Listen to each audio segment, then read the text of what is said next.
For those listening, the way you start assessing your business and your projects and what you should and shouldn't do, the way you assess your career of what you should and shouldn't be doing right now, is to ask yourself, what is the need that I fill? Do you feel the pressure to grow your business, but doing so feels a bit like drowning? Welcome to Slow Growth Business, the show for business owners and leaders to quiet the noise and lead your business to success, one day at a time, slow and steady. If you feel your business is running you and you're ready to run it, you've come to the right place. Now, here are your hosts, business coaches Jimmy DeGroot and me, Kyle Bullock.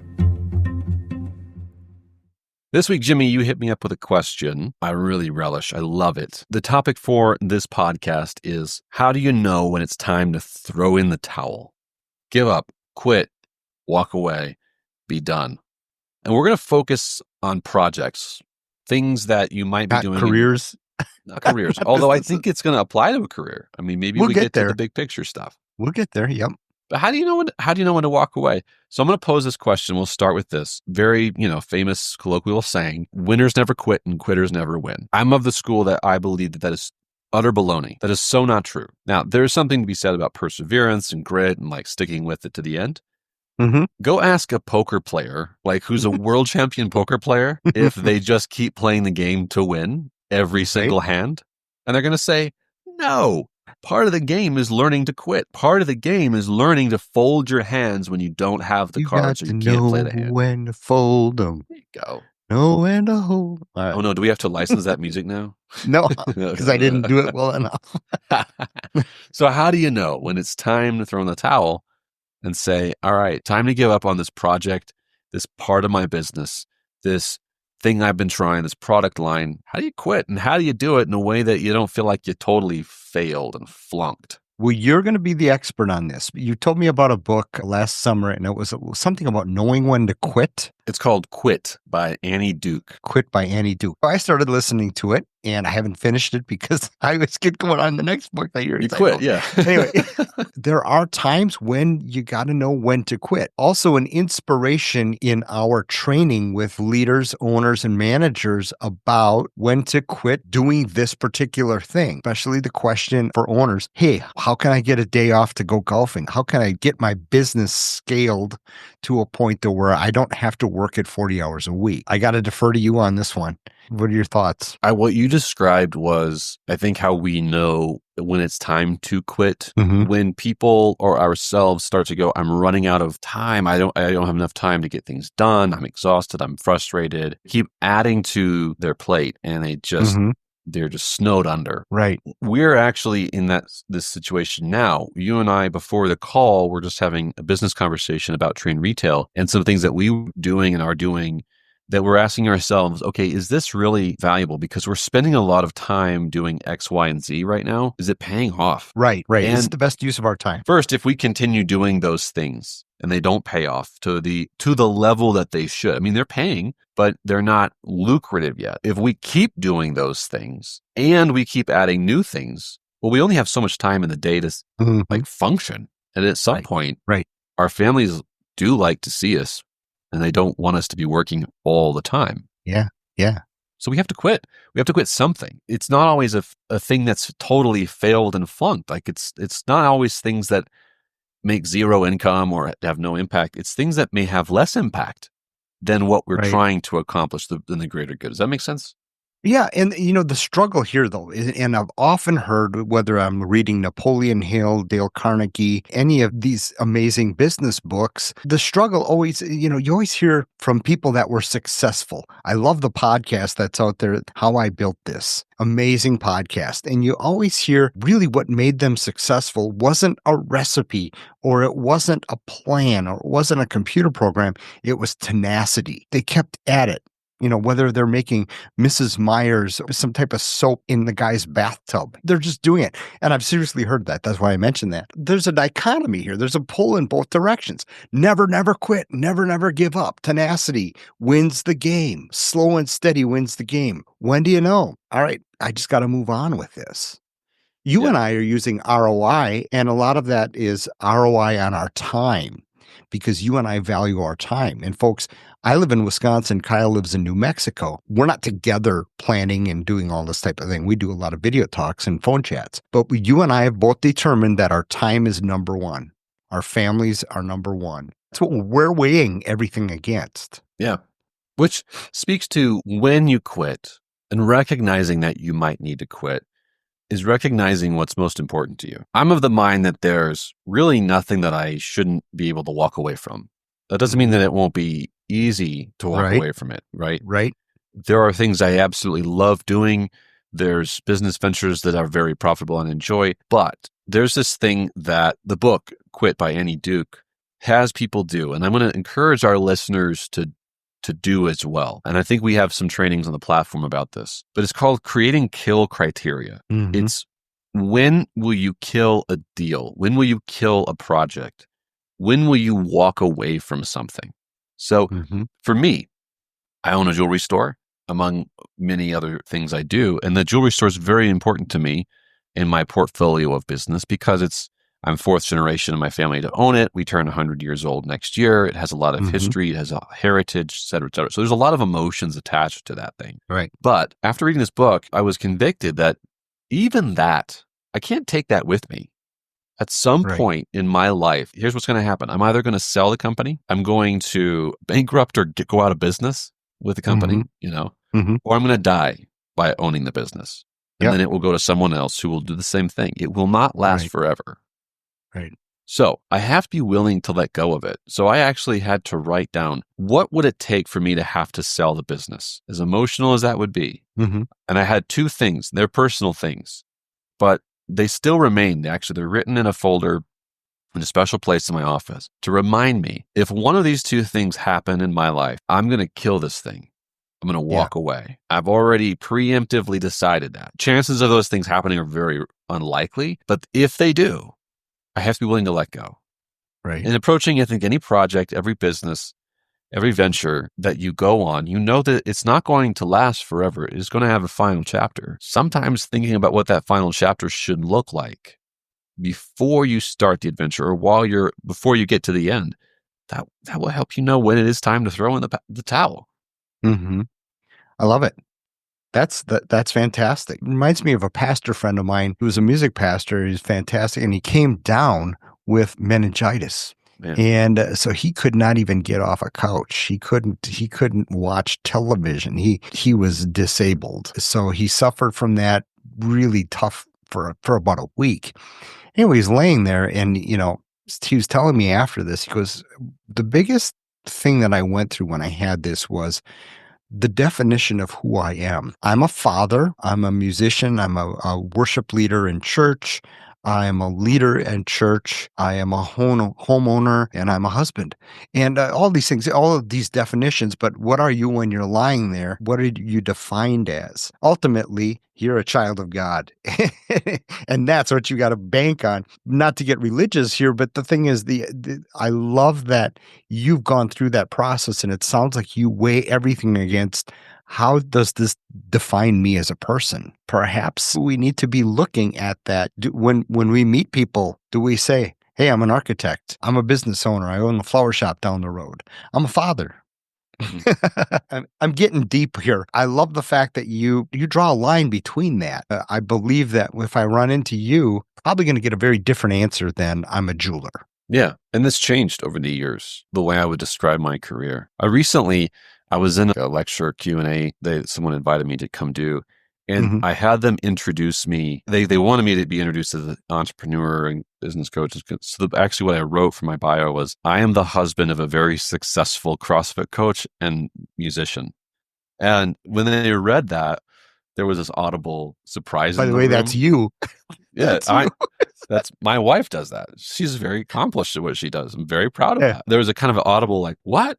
And then all the women in the room were like, yeah, because so many times women are defined by, oh, this is the wife of so-and-so who has a wonderful and prestigious career. My wife has a wonderful and prestigious career. And for me, at this point in my life, for the foreseeable future, the most important thing on this earth that I've been given is being with my family. And I love them to pieces. And what we do here is to help provide a life for that So I love being introduced that way because that's important to me. Let's say, for example, here's a down-to-earth business scenario. I'm a music store. I've been selling Steinway pianos for 40 years. And one day I get the call from Steinway and they say, we're pulling your dealership. Sell off the inventory you got. Send us back any new stuff that you feel like you want to send us. We're going online. That's not a real scenario. And of course, that's a forced situation. But what if it's not a forced situation and that particular line isn't just doing it for us anymore? What are some exercises that we can do to go through and say, hey, do we need to throw the towel in on this line? And you and I are thinking right now, you and I have one name, and I'm not going to say it, that a lot of jewelers have done. One of the first things that you and I do when we work one-on-one with a retail company or even service company is going to be, what are you going to stop doing? We're going to get rid of something. Exactly. That's a tough question for them to answer too. And usually when we feed them back, hey, this is what you need to stop doing. Stop this line, stop this product. There's this look of, I can't do that. We've always done that. But what would we be if we didn't have that anymore? What if we didn't have that Steinways? Name's under our name on the sign out front, right? And then we say, well, signs are cheap to change. If you can't sell Steinways, stop selling Steinways. Yeah. It's the first thing that we do because doing less, you can do more, right? Less is more. So many times people don't realize that they're in that place right now. I'm in that place right now. Last week, I was shown something in the jewelry store that I've got chugging along without me going, now, wait a second. Why are you always doing this? And I went, you're right. We got to stop doing that because there's not a return on investment. And Jimmy and I sit down and we look at numbers, and we look at, how it's affecting the team. We take a really holistic approach. For those listening, the way you start assessing your business and your projects of what you should and shouldn't do, the way you assess your career of what you should and shouldn't be doing right now is to ask yourself, what is the need that I fill as a business in my career? Everybody who has a job or a business is fulfilling the need for someone out there. Get as rudimentary and raw as you can. A jewelry store like mine, we provide jewelry services to people in our area. That's the need we feel. Yeah. The music store you just talked about, the hypothetical music store. Maybe their need is they provide musical instruments to people in their area. That's the need. Two things come up. One, are the things that you're selling and the services you're providing and the marketing you're doing, talking about the need that you fill. If it's not, then it's superfluous and it can be shredded, shucked off. You're going to be just fine. Or number two, and this was a tough one, do you even need to fill the need anymore? Right. Has the need been filled?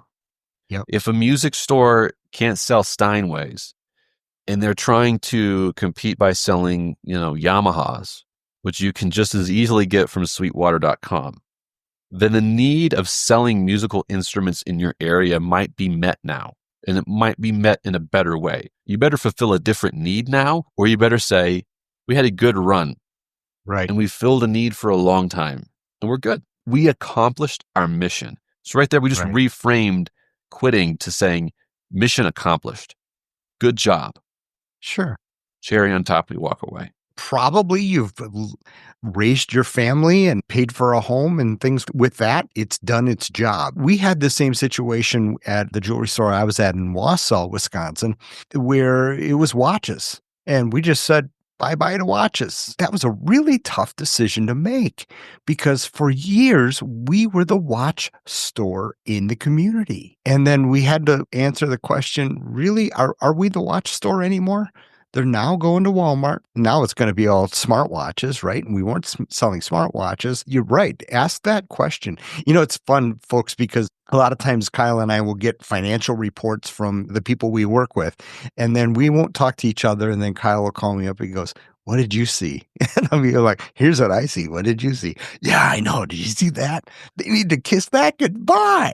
It's so much fun. It's so much fun. You know what? There is a real sense of relief from the people we work with once that monkey's off their back. Here's a great way to end this and put a capstone to it. So as usual, I'm going to cite one of my favorite leadership experts, John Maxwell. That was Jimmy DeGroot. Oh, sorry. My second favorite one is John Maxwell. Here's what he'll say about the journey of a leader as you're growing in your life, whatever that growth journey looks like. Everything that you want that's worth getting is uphill. We're on a climb. We have to climb uphill. And the further up you climb, the harder it gets. It's really hard to climb in high altitude because there's less atmosphere. So the higher you go, the less you can carry. I can't carry as much on my back if I'm going to go up Mount Everest. It's just a lot more effort expended. I see. So in order for me to, you see, in order for me to get to the top of the mountain, I'm going to have to get rid of some things along the way. Yeah. I can't carry my tent to the peak. Now, the higher you go, the more you that's right. The higher you go, the more you have to get rid of. Getting rid of those things, you can look at them and say, that served its purpose. It was great. Sometimes you look at those things that you get rid of and you go, it's still valuable, it's still good, but I'm going to let it go to something else or to someone else so that the direction I'm going, I can get to it. I can't carry it with me. This applies to so many things, projects, businesses, careers, the decision to move or not to move, to go into a new job, or sometimes a job maybe that you have been offered and that you're about to say no to because you realize that the place that you really want to go up the mountain, you're going to have to say no to some things. But you're not going to be able to do that until you know where you're going, what's important to you, what is the most valuable thing that you're chasing, and what does growth look like for you. Once you know that, the decision to get rid of things becomes much easier. Wow. Love it. That is fantastic. So there you go. Perhaps I love it. For our listeners, take a moment, especially if you're fried and tired and frayed. And I have just relished this call before this call, Jimmy, again, you and I were doing this very thing where we were talking about, let's get real. Is there some stuff we got to stop doing? And we really didn't come to a conclusion, like maybe not. But what we did say was, if this happens or this doesn't happen, this is when we quit that thing so that we can get to the thing we want to go to. And that is so, so valuable. So take a moment. If your life is exhausted and fried and frustrated, slow down. Remind yourself what you're really trying to grow towards, and then pit the things that you're doing up against it and ask, is this really going to get me there? Well, and I would add one more thing to that, and is get with your key people in your life, whether it's your spouse or your business partner, and actually celebrate that. Celebrate it. You might do it in the form of Office Space, where they're kicking the photocopy machine out. They're kicking it and they're destroying it. Remember that scene? Oh, yeah. In Office Space. It might be that, or it might be a glass of wine. It might be a dinner, whatever. It might be some type of celebration, but celebrate that. And that'll give you some better emotional support that you've made a good decision. It's going to open things up for you. I love it. I love that. It's fantastic. Man, that was good, Jimmy. I like that. I'm glad you're my partner, man. This is beautiful. Ditto. Same here. Same here.